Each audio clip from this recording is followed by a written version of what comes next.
Thank you for taking time to check out this video. I appreciate you joining me. As you know, every day I do a video where I try to share news, information, content, data that can help us all get better, that can help us be better advisors, be better servants to our clients, just all around enjoy more success. So today, I'm going to maybe go on a rant, and I'm going to apologize in advance for going on a rant. But I'm going to talk about another prediction. And it is not a consensus opinion that I'm going to share, but I think it's important to share.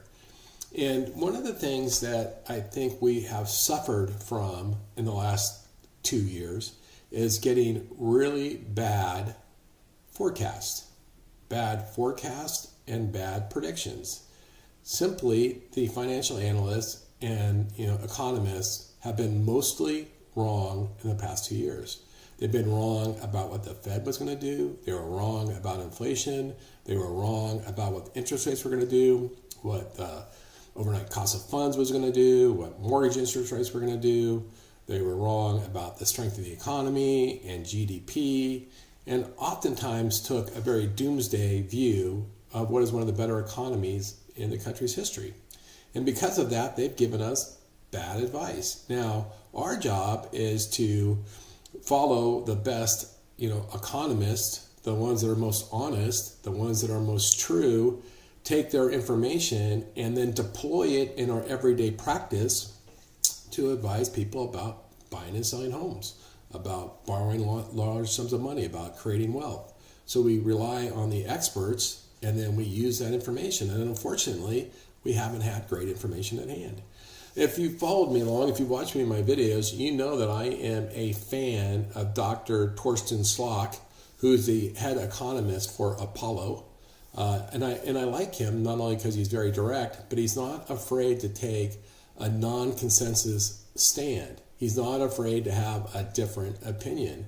And because of that, he's largely been right the last 2 years. If you're following Dr. Slok the last couple of years, you would have been giving your borrowers, your buyers, great advice.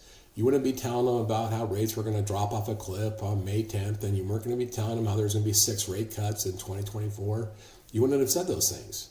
And so he's come out with a question for 2025. And what he put in his daily newsletter, which is the Daily Spark. I'm going to show it to you in a second. It's a free newsletter. It is terrific. Last week, I shared his housing forecast for 2025, which was 33 pages of great data. I didn't agree with it all. Honestly, for the housing forecast, I think Altos Research, Mike Simonson, is spot on. So I'm going to adopt his data, his forecast. But Torsten's been right, so it's hard to ignore him. His daily newsletter is the Daily Spark. It's great. On the Daily Spark from 2 days ago, on the 7th, he came out with the headline, "Will the Fed hike rates in 2025? Will they hike them, not cut? Will they be forced to raise rates next year?" And he asks the question and he makes the argument, here's what I think. Here's why they may have to, raise rates. And honestly, I think if we take our rose-colored glasses off of what benefits us, I think he makes a strong argument, personally. And so let me show you a couple things. Let me first show you the Daily Spark here is on the left. This is the one will Fed hike interest rates in 2025. It was also covered today in Malden Economics over my shoulder, and they covered it and summarized it here. Now, I'm a huge fan of Malden Economics. I am a premium subscriber, which means I get subscribed to every one of their publications. This one is this publication over my shoulder is where John Malden sends you what catches his eye every week. It's usually two to three articles or newsletters, and then it's a handful of graphs, charts, and data. You get it trickling in all week long. This is this morning's, and which reminded me of the one that I read on Sunday. So here's the thing. Here's why Torsten thinks that the Fed might have to raise interest rates next year. Now, I understand this is not what everybody's saying. I understand everybody's saying the exact opposite, but everybody's been wrong.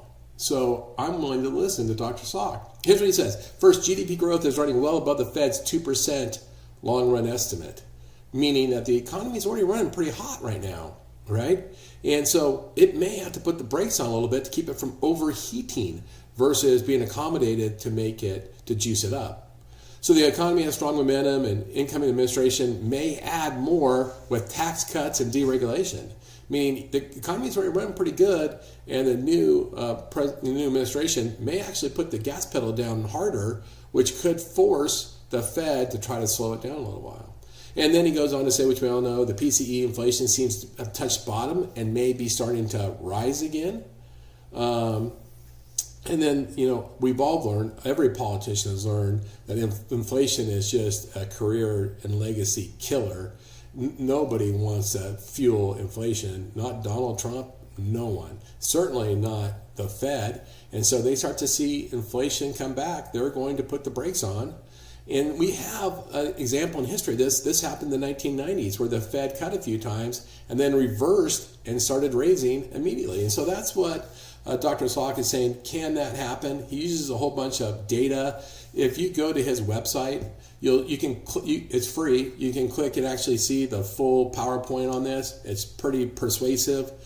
I recommend checking it out. Now, I did a LinkedIn post on this morning that outlines this. And in my post, what I said is, look, we've been wrong. We need to listen to somebody else's opinion. We need to have a grasp of all possible outcomes, and then we have to pick the one that makes sense to us. Just as I said, I don't necessarily accept Dr. Slok's housing forecast. I appreciate all his data. He explains how he came to his conclusion. He thinks houses are going to appreciate like 10% next year. I don't think so. I'm much more with Mike Simonson than 3.5% and Altos Research.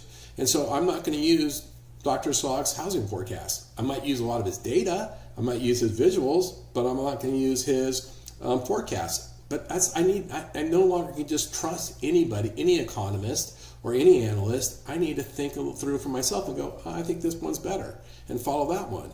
But I'll tell you, Dr. Slok has been right about GDP and interest rates in the Fed more than anyone else. I'm going to really listen to him. And if he says, hey, look, we have a lot of ingredients that could force the Fed to raise interest rates, I'm going to be a little cautious. I'm not going to come out of the gates and tell my clients, if I'm a loan officer, that the Fed's going to cut interest rates 10 times or 200 basis points next year, and just wait, because rates are going to go down. I'd probably slow my roll on taking that stance, I personally, but it's for you to decide. It's for you to study who you believe, follow the economists you need to follow, the analysts, read where you get your content, and then you get your own strategy. I'm just encouraging you, make sure you look at both sides and see what makes sense to you. As I mentioned, I did a LinkedIn post on this morning. You can go to it. I have links to both Malden Economics and links to Torsten's website where you can sign up for his newsletter if you want. I summarize the key data, I think, in this. And with that, I hope you found that helpful. My hope is every morning when I wake up and I do these videos, that I can give you something that's very useful, something that helps you deliver the American dream of home ownership to the people we serve. And in doing so, we help grow those people's wealth through real estate. That's my hope every day. I appreciate you stopping by. I appreciate you spending time with me. Have a great day. Thank you.